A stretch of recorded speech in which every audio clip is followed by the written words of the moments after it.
পরের ধারা অর্থাৎ ফৌজদারি কার্যবিধির 62 ধারা, মনোযোগ দেন। খুবই ইম্পর্টেন্ট এই ধারাগুলো, এবং এমসিকিউর জন্য এই ধারাগুলো ছোট ছোট ধারা হলেও সবাই গুলো এড়িয়ে যায়, পড়তে চায় না।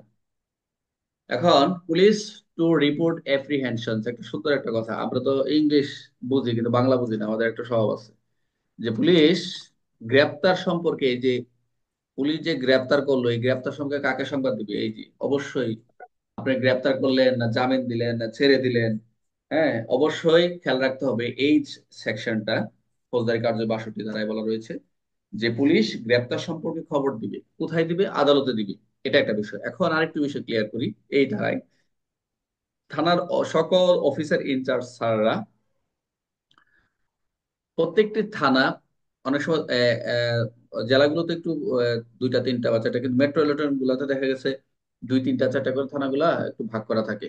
এই উত্তর অঞ্চল, পশ্চিম অঞ্চল, পূর্ব অঞ্চল এরকম ভাগ করা থাকে।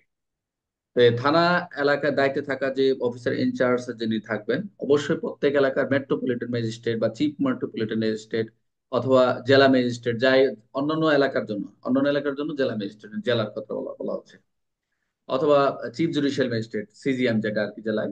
আর মেট্রোপলিটন হলে চিফ মেট্রোপলিটন এলাকা। জেলা ম্যাজিস্ট্রেট আর জেলা জেলা হলে জেলা ম্যাজিস্ট্রেট, আর হচ্ছে চিফ জুডিশিয়াল ম্যাজিস্ট্রেট।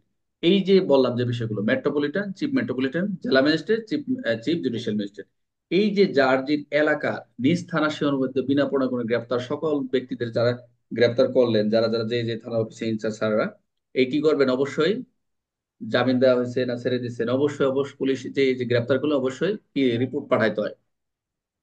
যে কোনো বিষয় কি করতে হয়, যে জামিন দেওয়া হয়েছে না সেই সম্পর্কে অবশ্যই সংবাদ দিবে কোথায়? আদালতে।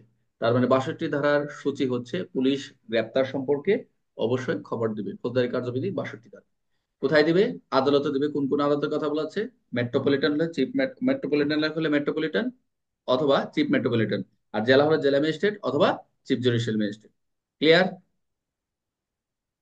এই ধারা কোনো সমস্যা আছে?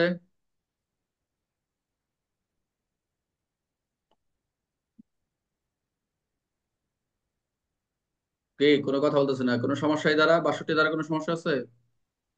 এটা কি শুধু বিনা পরোয়ানার গ্রেপ্তার না সকল গ্রেপ্তার সম্পর্কিত তথ্য? এখানে আপনার, এখানে বিনা পড়ানোর কথা বলা নেই। এখানে গ্রেপ্তার করলেই গ্রেপ্তার, বিনা পড়ানোর কথা কোনো আছে নাকি? গ্রেপ্তার কথাটা আসছে না।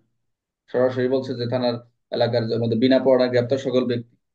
এখানে স্পেসিফিক একটা বলা আছে। আর গ্রেপ্তার সরাসরি আপনার গ্রেপ্তার, আপনার ওয়ারেন্টও গ্রেপ্তার হতে বিনা পড়া হতে পারে না। ওয়ারেন্ট হলে তো আপনার কথাই নেই, আপনি কি সুযোগ আছে ছাড়ার? আপনি অবশ্যই কোর্টে যাবে। আর বিনা পড়া হইলেও তো রাস্তাঘাটে গিয়ে আপনি ছাড়িয়ে দেওয়ার সুযোগ নাই। আপনাকে অবশ্যই, যেহেতু মামলার আসামি, তাকে অবশ্যই কোর্টে চালান দিতে হবে, এটা লাইনের বিধান। ঠিক আছে? তার বিনা পরোয়ানায় তো মামলা ছাড়াও ধরা যায়, যে কোনো ব্যক্তিকে বিনা হ্যাঁ, পরোয়ানায় ধরা মামলা যায়। ছাড়া আপনি ধরে না। কোনটা বলছেন? মামলা বলতে কি, অপরাধ হচ্ছে অপরাধ, মামলা হয়েই ধরে। আর বিনা কিছু কিছু আছে কগনিজেবল অফেন্স, আমার সন্দেহ হচ্ছে এই হচ্ছে করছে এরকম, ধরে নিয়ে মামলা দেয়, সমস্যা নাই, এগুলো ধরা যায়। কিছু ব্যক্তির বোঝায় মামলা হয় নাই, কোনো কিছু হয় না, ধরে চালান দিতে হবে সেটা না। মামলা হতে হবে, মামলা থাকতে হবে। কি কোন বলে ধরবেন? একটা যুক্তিসঙ্গত, তার রিজনেবল কজ থাকতে হবে। রিজনেবল কজ ছাড়া তো তাকে ধরতে পারবেন না। আপনি যাই বলবেন যে আপনি চলেন থানায় চলে যায়, আপনি অ্যারেস্ট, এরকম সুযোগ নেই। আপনাকে তারও অপরাধ, অপরাধ বলতে হবে, ধারা বলতে হবে এই অপরাধ করছেন। ঠিক আছে? ঠিক আছে। তো পুলিশের এটা ক্ষমতা, পুলিশের সুপ্রিম ক্ষমতা যে বিনা পরোয়ানায় গ্রেপ্তার করা যায়, এটাই আমরা আবারও তো সেই কথা চলি। হচ্ছে। ক্লিয়ার এই ধারায়? জি স্যার, ক্লিয়ার।